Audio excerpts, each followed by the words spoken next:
শুনছেন talk theatre, powered by one feather entertainment.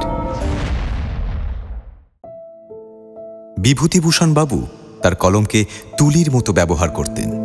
প্রতিটি চরিত্র বইয়ের পাতা থেকে হৃদয়ের মণিকোঠায় গেঁথে যায় চিরকালের মতো।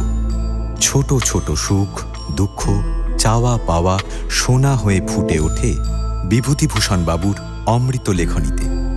আজ ঠিক এমনই এক অনুভূতির গল্প শোনাব আপনাদের।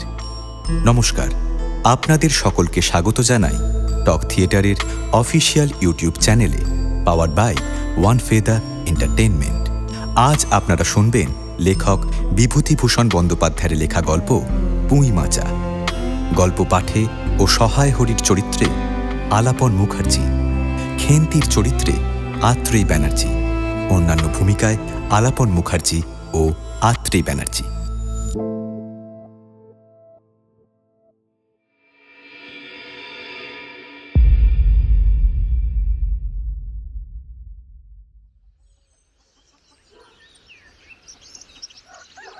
সহায় হরি চাটুর্যে উঠোনে পা দিয়েই তার স্ত্রীকে বললেন, একটা বড় ঘটি বা বাটি দাও দেখি, ওই তারকুড়ো গাছ কেটেছে, একটু ভালো রস আনবো। স্ত্রী অন্নপূর্ণা খড়ের রান্নাঘরের দাওয়ায় বসে শীতকালের সকালে নারকোল তেলের বোতলে ঝাঁটার কঞ্চি ঢুকিয়ে 2 আঙুল দিয়ে ঝাঁটায় লেগে থাকা তেলটুকু চুলে মাখাচ্ছিলেন। স্বামীকে দেখে তাড়াতাড়ি গায়ের কাপড়টা একটু ঠিক করে নিলেন, কিন্তু বাটি বা ঘটি বের করে দেওয়ার জন্য একটু আগ্রহ দেখালেন না, এমনকি কোনো কথাও বললেন না। সহায় হরি আরেকটু এগিয়ে গিয়ে বললেন, কি হলো, বসে আছো কেন? আরে ঘটি দাও না একটা। আরে খেন্তি টেন্দি সব কোথায় গেল? তুমি তেল মেখে বুঝি ওসব কিছু ছোবে না? অন্নপূর্ণা তেলের বোতলটা সরিয়ে স্বামীর দিকে কিছুক্ষণ চেয়ে রইলেন। তারপর খুব শান্ত গলায় জিজ্ঞাসা করলেন, বলি, তুমি কি মনে করেছ একটু বলতে পারো আমায়? স্ত্রীর অতিরিক্ত শান্ত গলায় সহায় হরির মনে ভয় ঢুকে গেল। এ যে ঝড়ের আগে শান্ত আকাশের মতো, সেটা বুঝেই তিনি একটু আতঙ্কিত হয়ে অপেক্ষা করতে লাগলেন। একটু আমতা আমতা করে বললেন, কেন? কি আবার কি? অন্নপূর্ণা আগের থেকেও শান্ত গলায় বললেন, মজা করো না বলছি, এইসব ন্যাকামি অন্য সময় করো। তুমি কিছুই জানো না, কোনো খোঁজ রাখো না। এত বড় মেয়ে যার ঘরে সে মাছ খেয়ে রস খেয়ে দিন কাটায়, এটা কি চলে?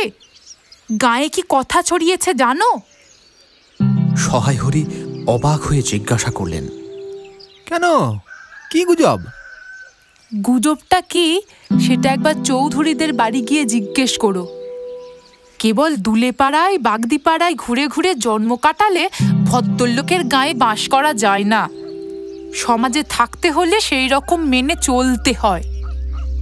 সহায় হরি বিস্মিত হয়ে কিছু বলতে যাচ্ছিলেন, কিন্তু অন্নপূর্ণা আগের মতোই ঠান্ডা গলায় আবার বলে উঠলেন, ওগো, আমাদের যে এক ঘরে করবে। কাল চৌধুরীদের চণ্ডী মণ্ডপে এসব কথা হয়েছে। আশীর্বাদ হয়ে মেয়ের বিয়ে হলো না। ও নাকি উচ্ছুগ্গু করা মেয়ে, গায়ের কোনো কাজে তোমাকে আর কেউ বলবে না।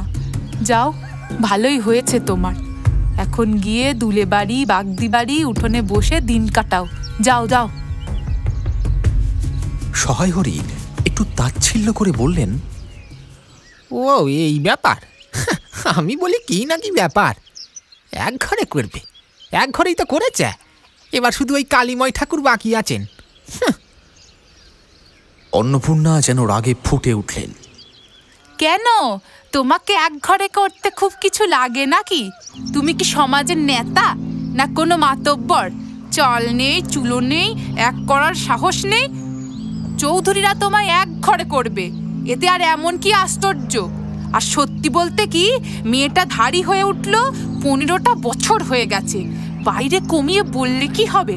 লোকের তো চোখ আছে, আর তুমি না বিয়ে দিচ্ছ না পাত্তর খুঁজছ। তা বলি আমি কি এবার যাব নাকি পাত্তর খুঁজতে?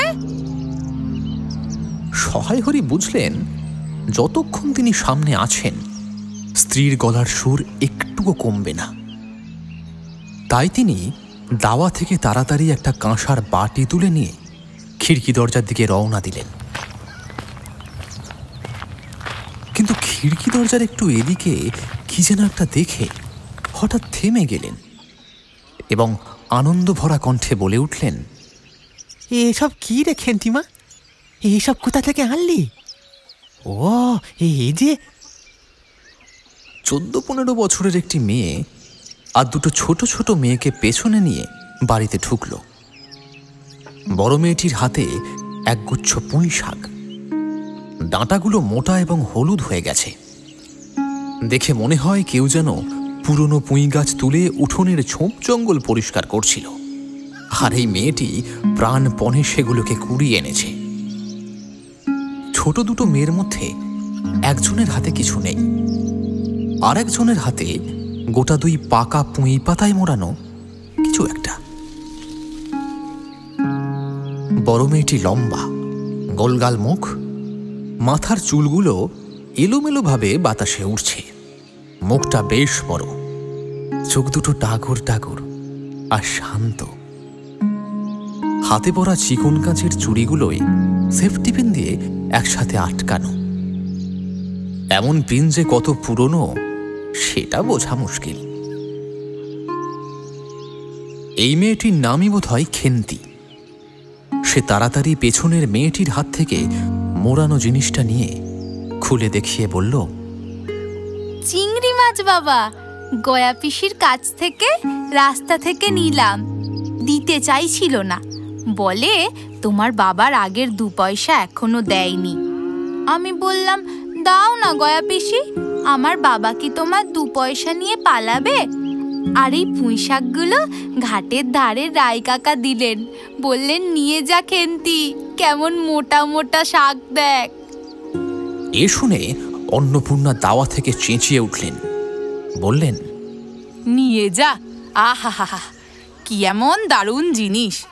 পুঁই ডাঁটাগুলো সব কাঠ হয়ে গেছে, 2 দিন পরে তো ফেলে দিত। এখন নিয়ে এসেছে তাদের আগাছাগুলো। ভালোই করেছে, নিজেদের তো আর কাটতে হলো না, সব পাঠিয়ে দিয়েছে আমাদের ঘাড়ে। আর যত সব পাথুরে বোকাগুলো এসে জুটেছে আমার কপালে। ধাড়ি মেয়ে, তোকে বলেছি না বাইরে যাবি না? হ্যাঁ রে, তোর লজ্জা করে না একটু? এই পাড়া সে পাড়া করে বেড়াচ্ছিস। বিয়ে হলে তো যার ছেলের মা হতিস। খাওয়ার নামে হুঁশ নেই, কোথায় শাক কোথায় বেগুন, আর ওই একটা লোক হয়েছে, দিনরাত কোথায় রস কোথায় ছাই কোথায় পাঁশ। ফেল বলছি, ওসব ফেলে দে যা। মেয়েটি ভয়ে ভয়ে শান্তভাবে মায়ের দিকে তাকিয়ে পুঁই শাকের গাঁটিটা আলগা করে ফেলল, আর পুঁই শাকগুলো মাটিতে পড়ে গেল। অন্নপূর্ণা বকেই যাচ্ছিলেন, যা রাধি, এই আপদগুলোকে টেনে খিড়কির পুকুর ধারে ফেলে দিয়াই। আর আবার যদি বাইরে দেখি তোকে, ঠ্যাং যদি আমি না খোড়া করেছি তোর, আমার নামটা তুই বদলে দিস। শাকের বোঝা যেভাবে মাটিতে পড়েছিল, ছোট মেয়েটি কলের পুতুলের মতো সেগুলোকে তুলে খিড়কি দরজার দিকে রওনা হলো। কিন্তু ছোট মেয়ে তো অত বড় বোঝা টানতে গিয়ে ডালপালাগুলো এদিক ওদিক পড়ে যাচ্ছিল। সহায় হরির ছেলেমেয়েরা মাকে খুব ভয় পেত। সহায় হরি একটু আমতা আমতা করে বললেন, তা এনেছে তো খাবে বলে, তুমি আবার বরং। শাকের বোঝা নিয়ে যেতে যেতে ছোট মেয়েটি একবার ফিরে মায়ের মুখের দিকে তাকালো। অন্নপূর্ণা তাকে দেখে বললেন, না না, নিয়ে যা, ও আর খেতে হবে না। মেয়ে মানুষের আবার এত নোলা কিসে? এক পাড়া থেকে আর এক পাড়ায় ঘুরে ঘুরে পুঁই শাক ভিক্ষে করে নিয়ে আসবে। যা যা, ফেলে দিয়ে আয় বনে গিয়ে। সহায় হরি বড় মেয়ের মুখের দিকে তাকিয়ে দেখলেন তার চোখে জল এসে গেছে। তার মনে খুব খারাপ লাগলো, কিন্তু মেয়ের যতই আদরের জিনিস হোক, এই পুঁই শাককে কেন্দ্র করে স্ত্রীকে কিছু বলা তার সাহসে কুলোল না। চুপচাপ খিড়কির দরজা দিয়ে বাইরে বেরিয়ে গেলেন।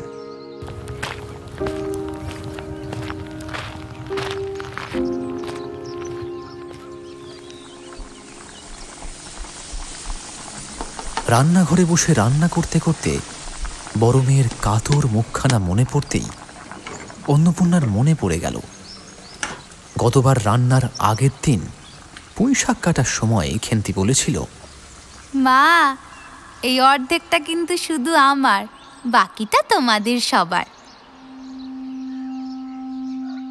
তখন বাড়িতে কেউ ছিল না।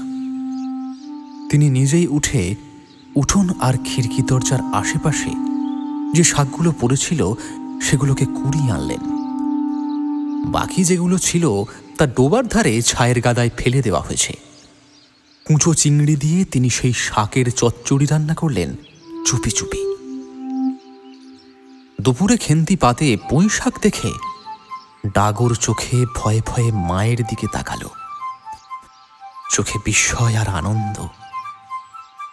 দু একবার এদিক ওদিক তাকাতেই অন্নপূর্ণা দেখলেন তার পাতে পুঁই শাক আর কিছুই পড়ে নেই। মেয়ের এই শাকপ্রীতি তিনি জানতেন।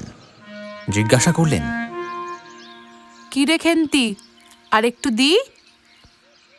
খেন্তি সাথে সাথেই ঘাড় নেড়ে রাজি হল। এতটুকুতেই অন্নপূর্ণার চোখে জল এসে গেল। সেটা লুকোতেই উঠে পড়ে চালের ডালার দিকে তাকিয়ে শুকনো লঙ্কা খুঁজতে লাগলেন। সেদিন বিকেলে সহায় হরিকে ডাকা হলো কালীময়ের চণ্ডী মণ্ডপে। কালীময় একটু ভূমিকা দিয়ে উত্তেজিত হয়ে বললেন, ওসব দিন কি আর আছে? এই ধরো ক্লেশক্রম করছে, স্বভাব না হলে পাত্র দেবে না। করে করে এসেছে হরির ছেলের সাথে বিয়ে দিল। আজ ছেলেটার কি স্বভাব, ৫ ক্ষত্রিয় আর ৬-৭ পুরুষে ভঙ্গ। তারপর একটু গলা নরম করে বললেন, তা বলছে কি, এখানকার সমাজ তো আর আগের মতো নেই। এই ধরো না তোমার মেয়েটা, বয়স 13, তাই তো? সহায় হরি বললেন, আগে এই শ্রাবণে 13। আহা, 13 কি 25 সেটা নিয়ে ঘাটাঘাটি করে লাভ কি? তোর হিসেব তোর কাছে থাক না বাবু। কিন্তু আশীর্বাদ হয়ে গেছে, এখন তুই যদি বেঁকে বসিস সেটা চলবে না। মেয়েটা তো সমাজ থেকে এক ঘরে করে দেওয়ার মতো কাজ করেছে। আচ্ছা, আশীর্বাদ আর বিয়ের মধ্যে পার্থক্য কতটুকু? 7 পা ঘোরাটাই তো বাকি, নাকি? তুই যদি মনে করিস তুই যা খুশি তাই করবি আর আমরা চুপচাপ দেখব, তা কিন্তু হবে না, বলে দিলাম। আমাদের সমাজ আছে, সমাজের একটা শাসন আছে। আর পাত্রের কথা বলছ, রাজপুত্র পাবে এমন তো নয়। গরিব মানুষ, তাই বলে কি মানুষ নয়? শ্রীকান্ত মজুমদারের ছেলেকে ঠিক করেছি। না হয় লেখাপড়া একটু কম জানে, তাতে কি? পুকুর দেখি জমি জমা সব আছে। এবার তো শুনেছিলাম কুঁড়ির জমিতে নাকি আমন ধান ফলিয়েছে। রাজা না হলেও কম কিছু। হ্যাঁ, আসলে মজুমদার পরিবারের ছেলের সঙ্গে এই বিয়ের সম্বন্ধটা ঠিক করে দিয়েছিলেন কালীময় নিজেই। কেউ কেউ বলে কালীময় নাকি মজুমদারের কাছে অনেক টাকা ধার নিয়েছিলেন, সুদসহ বাকি পড়ে আছে। সেই টাকা উঠতে পারে এই ভয়ে এমন করেছেন তিনি। তবে এটা নিছকই গুজব, এর পেছনে কোনো সত্যিকারের প্রমাণ নেই। যাই হোক, পাত্রপক্ষ আশীর্বাদ করে যাওয়ার কয়েকদিন পর সহায় হরি জানতে পারলেন সেই ছেলে নাকি কিছুদিন আগে নিজের গ্রামের এক কুম্ভকার বধূর সঙ্গে ঝামেলায় জড়িয়ে পড়ে মার খেয়ে হাসপাতালে ভর্তি ছিল। এমন পাত্রের সাথে মেয়ের বিয়ে দিতে ইচ্ছা না হওয়ায় সহায় হরি এই সম্পর্ক বাতিল করে দিলেন। দুদিন পরের কথা, সকালে উঠে সহায় হরি উঠোনে বাতাবি লেবু গাছের ফাঁক দিয়ে যে কচি রোদের টুকরো এসে পড়েছিল তারই রোদে বসে আপন মনে তামাক টানছিলেন। বড় মেয়ে খেন্তি চুপি চুপি এসে বলল, ও বাবা, যাবে না? মা তো ঘাটে চলে গেছে। সহায় হরি একবার বাড়ির পাশের ঘাটের পথের দিকে কি যেন মনে করে তাকালেন। তারপর নিচু গলায় বললেন, যা তো মা, একটু তাড়াতাড়ি গিয়ে শাবলটা নিয়ে আয়। কথাটা শেষ করে তিনি উদ্বিগ্ন ভঙ্গিতে তামাকে কয়েকটা চোর টান দিলেন। আবার একবার খিড়কির দিকে সতর্ক দৃষ্টিতে তাকালেন। এই ফাঁকে খেন্তি বড়সড় একটা লোহার শাবল দুহাতে করে আঁকড়ে নিয়ে এলো। তারপর বাবা আর মেয়ে দুজনেই খুব সাবধানে সামনের দরজা দিয়ে বেরিয়ে গেল। তাদের দেখলে মনে হতো যেন কিছু চুরি করতে যাচ্ছে। অন্যদিকে অন্নপূর্ণা স্নান করে সবে কাপড় ছেড়ে রান্নার আয়োজন করছিলেন। এমন সময় মুখুজ্জে বাড়ির ছোট খুকি দুর্গা এসে বলল, ও খুলিমা, খুলিমা, মা বলেছে খুলিমাকে গিয়ে বল, মা ছোবে না, তুমি এসে আমাদের নবান্ন মেখে আর ইতুল ঘটগুলো বার করে দাও। মুখুজ্জে বাড়ি ও পাড়ায়। সেই পথেই বাঁ দিকে এক জায়গায় শ্যাওরা, বনভাট, রাংচিতা, বনচালতা গাছের ঘন ঘন বন। শীতের সকালে সেই বনের ভেতর থেকে গাছপালার এক ধরনের কাঁচা গন্ধ আসছিল। একটা লেজওয়ালা হলুদ পাখি আমড়া গাছের এডাল থেকে ওডালে লাফাচ্ছিল। দুর্গা আঙুল দিয়ে দেখিয়ে বলল, খুলিমা, ও খুলিমা, ওই যে দেখো কেমন পাখিটা। পাখি দেখতে গিয়ে অন্নপূর্ণা কিন্তু আর একটা জিনিস খেয়াল করলেন। বনের ভেতর থেকে কার যেন মাটি খোঁড়ার আওয়াজ আসছিল। হঠাৎ দুর্গার বলার সঙ্গে সঙ্গে সেই শব্দ থেমে গেল। অন্নপূর্ণা কিছুক্ষণ থমকে দাঁড়ালেন, তারপর হাঁটতে শুরু করলেন। কিন্তু কিছুটা এগোতেই আবার সেই খুব খুব আওয়াজ শুরু হলো।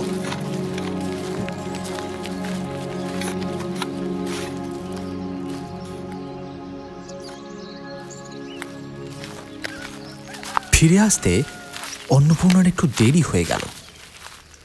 বাড়ি ফিরে দেখলেন খেন্তি উঠোনের রোদে বসে তেলের বাটি সামনে রেখে খোঁপা খুলছে। তিনি তীক্ষ্ণ দৃষ্টিতে মেয়ের দিকে তাকিয়ে জিজ্ঞাসা করলেন, এখনো স্নান করিসনি? কোথায় ছিলি এতক্ষণ? খেন্তি তাড়াতাড়ি বলল, এই তো মা যাচ্ছি, এক্ষুনি যাব।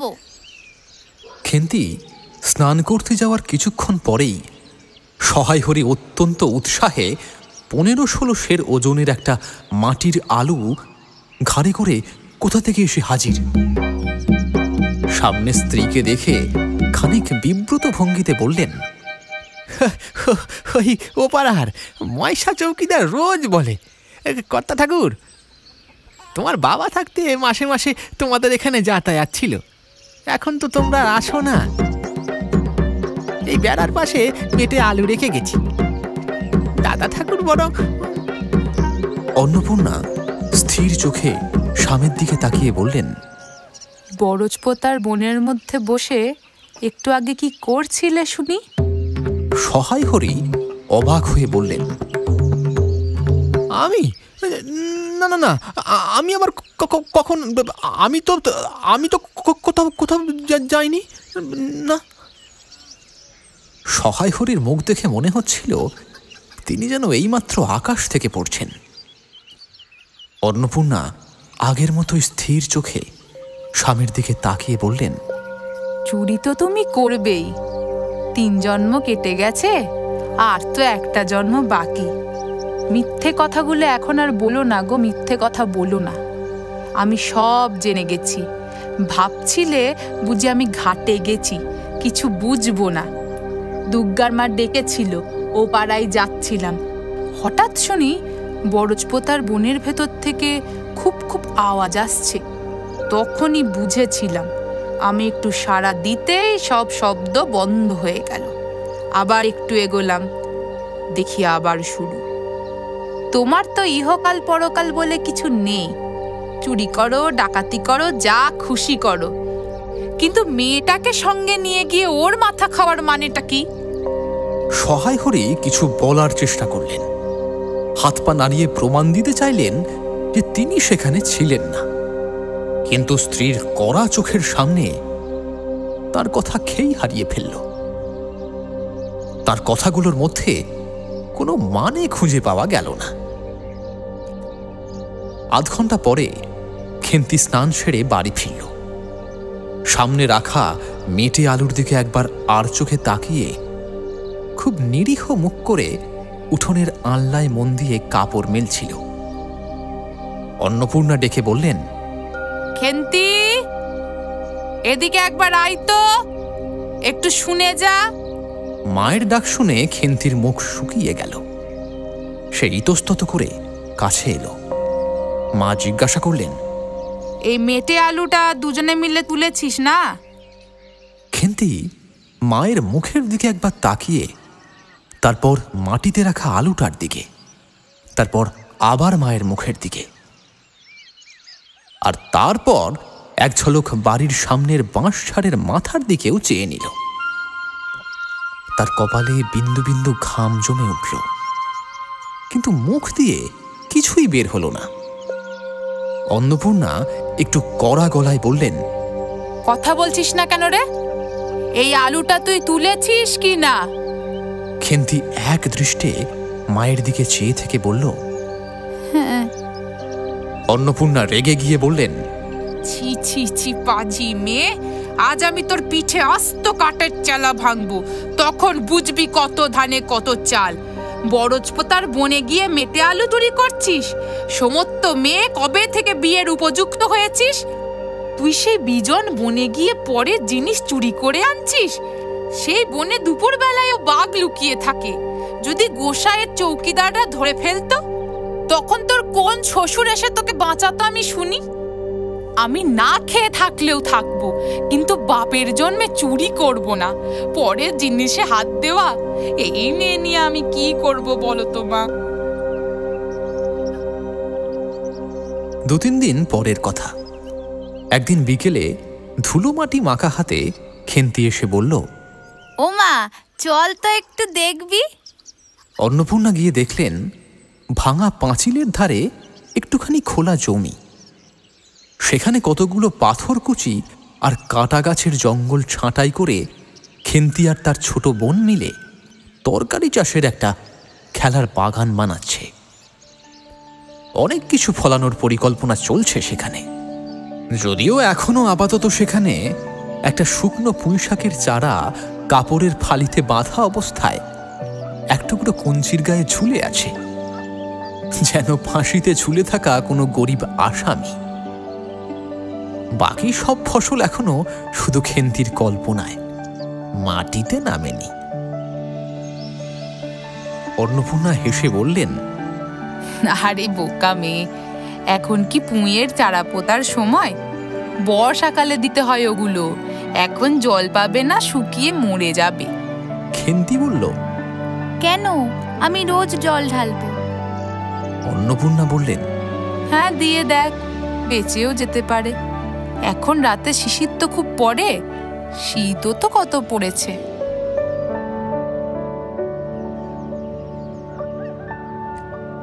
সকালে উঠে সহায় হরি দেখলেন তার 2 ছোট মেয়ে দোলায় গায়ে জড়িয়ে রোদ উঠবার আশায় উঠোনের কাঁঠাল গাছের তলায় দাঁড়িয়ে আছে।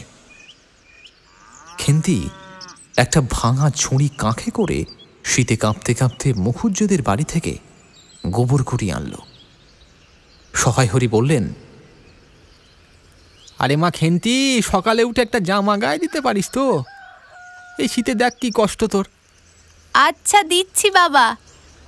কই তেমন শীত তো। না না, দে মা, এক্ষুনি দে। এই শীতে অসুখ বিসুখ করলে তখন আর রক্ষে নেই। সহায় হরি ভাবতে ভাবতে বাইরে চলে গেলেন। আচ্ছা, অনেক দিন কি তিনি মেয়ের মুখটা ভালো করে দেখেননি? খেন্তির মুখটা আজ যেন আগের চেয়ে আরো সুন্দর লাগছে। এই জামাটা নিয়ে একটা পুরনো ইতিহাস আছে। বছর অনেক আগে হরিপুরের রাসের মেলা থেকে সহায় হরি কালো সার্জের এই 2.5 টাকা জামাটা কিনে এনেছিলেন। পরে সেটা ছিঁড়ে গিয়েছিল, তাতে অনেকবার সেলাইও করা হয়েছিল।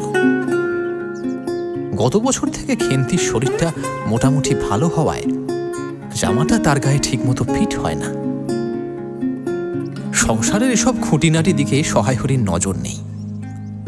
জামাটা কোথায় আছে তাও অন্নপূর্ণা জানা ছিল না। খেন্তির নিজের ভাঙা টিনের তোরঙ্গেই রাখা ছিল সেটা।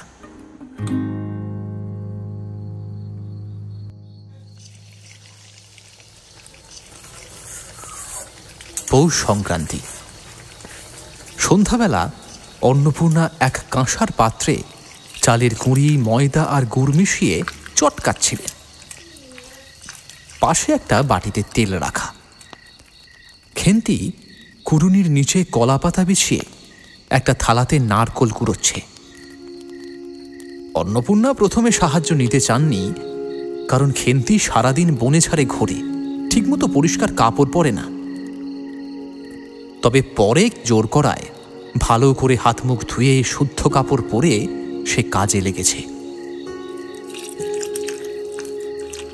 ময়দা চালের গোলা তৈরি হয়ে গেলে অন্নপূর্ণা উনুনে খোলা বসাতে যাচ্ছিলেন। এমন সময় ছোট মেয়ে রাধি ডান হাত বাড়িয়ে বলল, মা, একটু দাও না। অন্নপূর্ণা গামলা থেকে একটুখানি গোলা তুলে আঙুলের মাথা দিয়ে খুপড়ি করে রাধির হাতের উপরে দিলেন। আর সঙ্গে সঙ্গে মেজো মেয়ে পুঁটি কাপড়ে হাত মুছে এসে বলল, মা, আমাকেও দাও না। খেন্তি নারকোল কুড়োতে কুড়োতে মুখ ফিরিয়ে মাঝে মাঝে তাকাচ্ছিল। সে কিছু চাইলে মা বকবেন এই ভেবে সে চুপ ছিল। অন্নপূর্ণা বললেন, আচ্ছা খেন্তি, ওই নারকেলটার ওপরের মালাটা নিয়ে আয় তো, তোকে একটু দিই। খেন্তি তৎপর হয়ে ফাঁকা মালাটা মায়ের দিকে সরিয়ে দিল। অন্নপূর্ণা ওখানে একটু বেশি করে গোলা দিলেন। পুঁটি বলল, জ্যাঠাই মারা অনেক দুধ পেয়েছে। রাঙা দিদি ক্ষীর রান্না করছিল, ওদের অনেক রকম হবে। খেন্তি মুখ তুলে বলল, এবেলা আবার হবে নাকি? ওরা তো দুপুরেই ব্রাহ্মণ ভোজ দিয়েছিল। সুরেশ কাকু আর ওপাড়ার তিনুর বাবাকে ডেকেছিল। তখন পায়েস, ঝোলপুলি, মুক্তক্তি এই সব হয়েছে। পুঁটি জিজ্ঞাসা করল, মা, ক্ষীর না থাকলে পাটিসাপটা হয় না? খেদি বলছিল ক্ষীর না দিলে তো পাটিসাপটা হয়ই না। আমি বললাম, কেন? আমার মা তো শুধু নারকেলের ছাই দিয়েই করে, সেটা কি কম ভালো লাগে? অন্নপূর্ণা বেগুনের বোঁটায় একটু তেল নিয়ে খোলায় মাখাতে মাখাতে কথার উত্তর খুঁজছিলেন। খেন্তি বলল, ছাড় তো খেদির ওই সব কথা। খেদির মা তো ভারী পিঠে করে কিনা, ক্ষীর দিয়ে আবার ঘিয়ে ভাজে। তাতে কি পিঠে ভালো হয়? সেই দিন জামাই এলো, তাই ওদের বাড়িতে দেখতে গেলাম। খুড়িমা দুটো পাটিসাপটা দিয়েছিলেন খেতে। ও মা, কেমন একটা ধরা ধরা গন্ধ। আরে পিঠেতে কখনো অমন গন্ধ থাকে নাকি? পাটিসাপটায় ক্ষীর দিলেই তো সব নষ্ট হয়ে যায়। এই কথা বলে খেন্তি একটু নির্লজ্জভাবেই মায়ের দিকে তাকিয়ে বলল, ও মা, একটু নারকেল কোড়া নেব? অন্নপূর্ণা বললেন, হ্যাঁ নাও, কিন্তু এখানে বসে খেও না, মুখ থেকে পড়ে যাবে। যাও, একটু দূরে গিয়ে খাও। খেন্তি এক থাবা তুলে দূরে গিয়ে খেতে লাগল। মুখ যদি মনের দর্পণ হয় তাহলে দেখে বোঝা যায় ও খুবই আনন্দে আছে। 1 ঘন্টা পর অন্নপূর্ণা বললেন, ওরে, তোরা সব এক একটা পাতা পেতে বস, গরম গরম দিচ্ছি। খেন্তি, ও বেলার জল দেয়া ভাতটা নিয়ে আয় তো মা। এই প্রস্তাবে খেন্তির মুখ একটু গোমড়া হয়ে গেল। পুঁটি বলল, মা, বড়দি শুধু পিঠেই খাক, ও খুব ভালোবাসে। ভাতটা বরং কাল সকালে আমরা খাবো। কিছু খাওয়ার পর পুঁটি আর খেতে পারল না। বলে ও নাকি বেশি মিষ্টি খেতে পারে না। তবে খেন্তি তখনও খাচ্ছে, মুখ বুজে চুপচাপ করে, কারোর সঙ্গে কথা না বলে। অন্নপূর্ণা খেয়াল করলেন সে অন্তত 18-19টা খেয়ে ফেলেছে। জিজ্ঞাসা করলেন, খেন্তি আর নিবি মা? খেন্তি খেতে খেতে মাথা নেড়ে সম্মতি দিল। অন্নপূর্ণা তাকে আরও কিছু দিলেন। খেন্তির চোখ মুখ উজ্জ্বল হয়ে উঠল। হাসতে হাসতে মার দিকে তাকিয়ে বলল, খুব ভালো হয়েছে মা। এই যে তুমি একটু ফেনিয়ে নাও না, ওটাই কিন্তু দারুণ। বলে আবার খেতে শুরু করল। অন্নপূর্ণা হাতা খুন্তি চুলা গুছোতে গুছোতে তার এই শান্ত নিরীহ একটু বেশি খেতে ভালোবাসা মেয়েটার দিকে তাকিয়ে রইলেন। মনে মনে ভাবলেন, আমার খেন্তি যে ঘরে যাবে সে ঘরে খুব সুখ দেবে। এমন ভালো মেয়ে, কাজে একটু ধীর, বকা খায়, গালও খায়, কিন্তু মুখে একটা শব্দও নেই। কারোর মুখের ওপর কখনো কিছু বলেছে এমনটাও শুনিনি।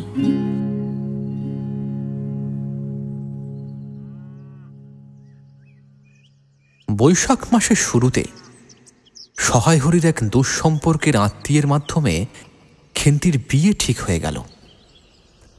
পাত্রের এটি দ্বিতীয় বিয়ে হলেও বয়স 40-এর বেশি হবে না।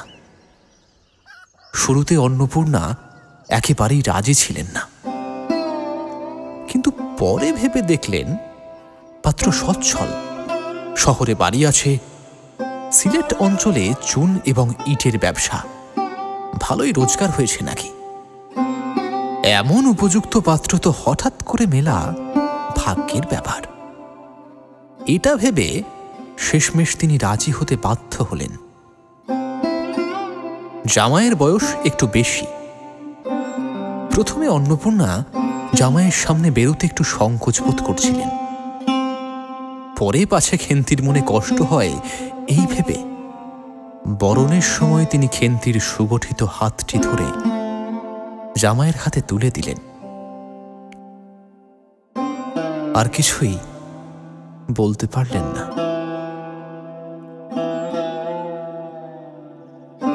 বাড়ির বাইরে আমলকিতলায় বেয়ারারা সুবিধা করবার জন্য বরের পালকিটা একবার নামালো।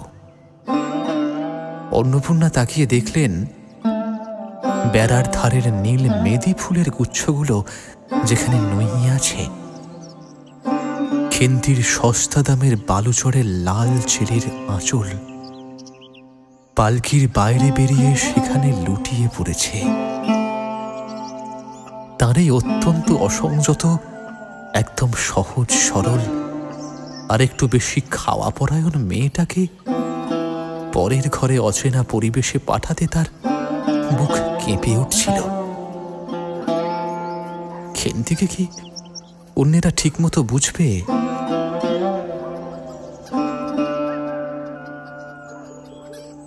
যাবার সময় খেন্তি চোখের জলে ভাসাতে ভাসাতে সান্ত্বনার সুরে বলেছিল, ও মা, আষাঢ় মাসেই আমাকে এনো, কিন্তু বাবাকেও পাঠিয়ে দিও, 2 মাস তো। ওপাড়ার ঠান দিদি বললেন, তোর বাবা তোর বাড়ি যাবে কেন লো? আগে নাতি হোক তবে তো। খেন্তির মুখ লজ্জায় লাল হয়ে উঠল।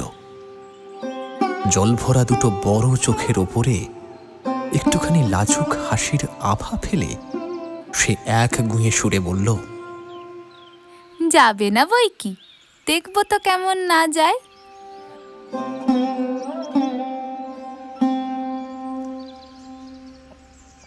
ফাল্গুন চৈত্র মাসের বিকেলবেলা উঠোনের মাচায় রোদে শুকনো আমসত্ত্ব তুলতে তুলতে অন্নপূর্ণার মন হু হু করে উঠল। তার অবাধ্য আদরে মেয়েটি আজ বাড়িতে নেই যে। কোথা থেকে ঘুরে এসে বেহায়ার মতো হাত পেতে মিনতির সুরে বলবে, ও মা, একটা কথা বলবো? ওই কোনটা ছিঁড়ে একটুখানি।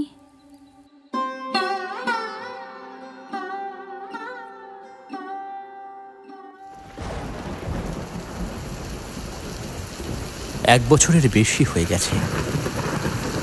আবার আষাঢ় মাসে জোর বর্ষা নেমেছে। ঘরের দাওয়ায় বসে সহায় হরি প্রতিবেশী বিষ্ণু সরকারের সঙ্গে কথা বলছিলেন। তামাক সাজতে সাজতে সহায় হরি বললেন, ও তুমি ধরে রাখো এরকমই হবে দাদা। আমাদের অবস্থার লোকের এর চেয়ে ভালো আর কি জুটবে বলো। বিষ্ণু সরকার তালপাতার চ্যাটাইয়েতে উবু হয়ে বসেছিলেন। দূর থেকে দেখলে মনে হতো তিনি রুটি বেলার জন্য ময়দা মাখছেন। গলা খ্যাঁকারে দিয়ে তিনি বললেন, না, সব তো আর, তাছাড়া আমি যা দেব নগদই দেব, বুঝলে? আচ্ছা, তোমার মেয়েটির কি হয়েছিল গো? সহায় হরি হুঁকোয় 5-6টা টান দিয়ে কাস্তে কাস্তে বললেন,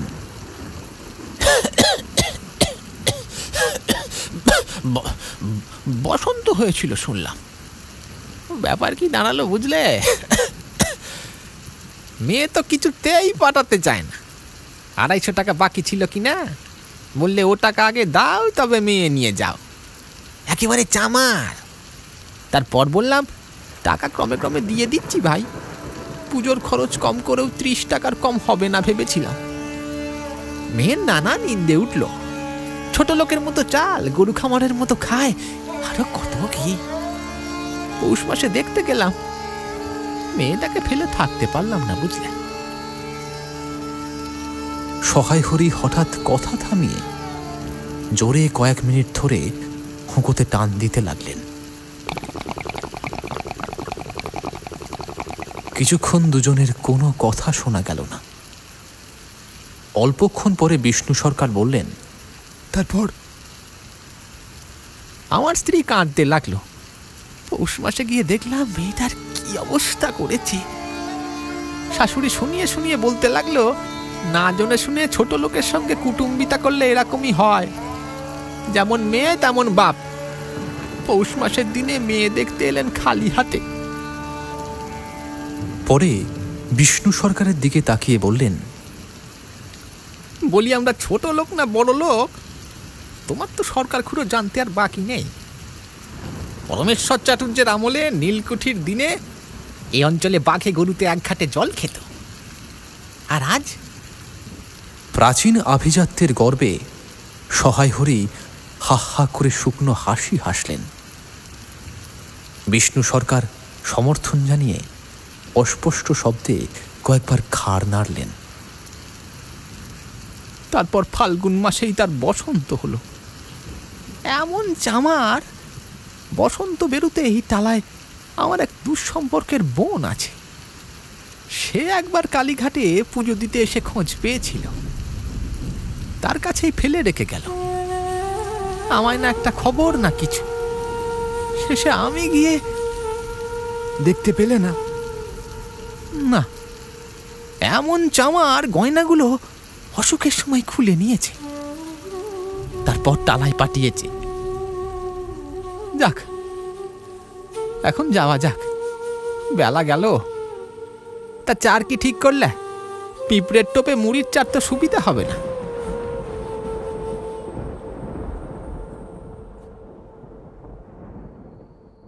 তারপর কয়েক মাস কেটে গেল। আজ আবার পৌষ পার্বণের দিন। এবার পৌষ মাসের শেষের দিকে এমন শীত পড়েছে যে এত শীত তারা জীবনে দেখেনি। সন্ধ্যায় রান্নাঘরে বসে অন্নপূর্ণা সরু চাকলি পিঠের জন্য চালের গুঁড়োর গোলা তৈরি করছেন। পুঁটি আর রাধি উনুনের পাশে বসে আগুন পোহাচ্ছে। রাধি বলছে, আর একটু জল দিতে হবে মা, এত ঘন করে ফেললে কেন? পুঁটি বলল, আচ্ছা মা, এতে একটু নুন দিলে হয় না? ও মা দেখো মা, রাধির দোলাই কোথায় ঝুলছে, এখনই তো ধরে যাবে। অন্নপূর্ণা বলে উঠলেন, এদিকে সরে আয়। বলি, আগুনের পাশে গিয়ে না বসলে কি আগুন পোহানো হয় না? এদিকে চলে আয়। গোলা তৈরি হয়ে গেলে খোলা আগুনে চড়িয়ে অন্নপূর্ণা গোলা ঢেলে মুচি দিয়ে চেপে ধরলেন। দেখতে দেখতে মিষ্টি আঁচে পিঠে টোপরের মতো ফুলে উঠল। পুঁটি বলল, মা দাও, প্রথম পিঠেটা কানাচের সারা ষষ্ঠীকে ফেলে দিয়ে আসি। অন্নপূর্ণা বললেন, একা যাস না, রাধিকে সঙ্গে নিয়ে যা। খুব জ্যোৎস্না উঠেছিল। বাড়ির পেছনের সাঁড়া গাছগুলোর ছোপের মাথায় তেলাকুচো লতার থোকায় থোকায় সাদা ফুলের মধ্যে জ্যোৎস্না আটকে আছে।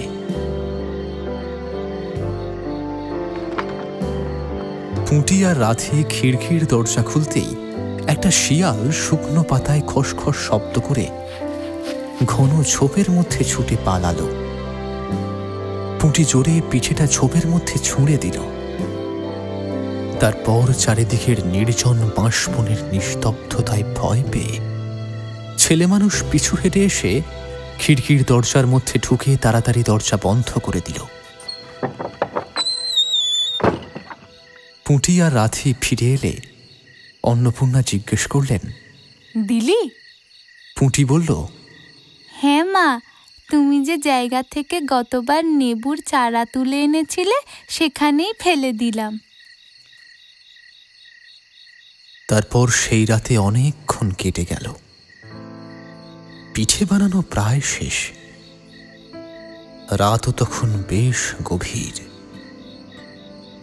জ্যোৎস্নার আলোয় বাড়ির পেছনের বনে অনেকক্ষণ ধরে একটা কাঠঠোকরা পাখি ঠক ঠক শব্দ করছিল। তার ডাক যেন ক্রমে তন্দ্রালু হয়ে পড়ছে। দুই বোনের খাওয়ার জন্য কলা পাতা ছিঁড়তে ছিঁড়তে পুঁটি অন্যমনস্কভাবে হঠাৎ বলে উঠল, দিদি তো খুব ভালোবাসতো। তিনজনেই কিছুক্ষণ চুপ করে বসে রইল। তারপর তাদের চোখ আপনা আপনি উঠোনের এক কোণে আটকে গেল। সেখানে বাড়ির সেই লোভী মেয়েটির আদরের স্মৃতি পাতায় পাতায় শিরায় শিরায় জড়িয়ে আছে।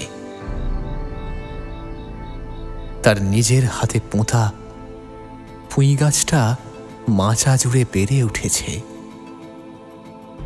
বর্ষার জল আর কার্তিকের শিশির নিয়ে কচি সবুজ ডগাগুলো মাচা ছাড়িয়ে বাইরে তুলছে সুগঠিত নরম বারন্ত জীবনের লাবণ্যে ভরা।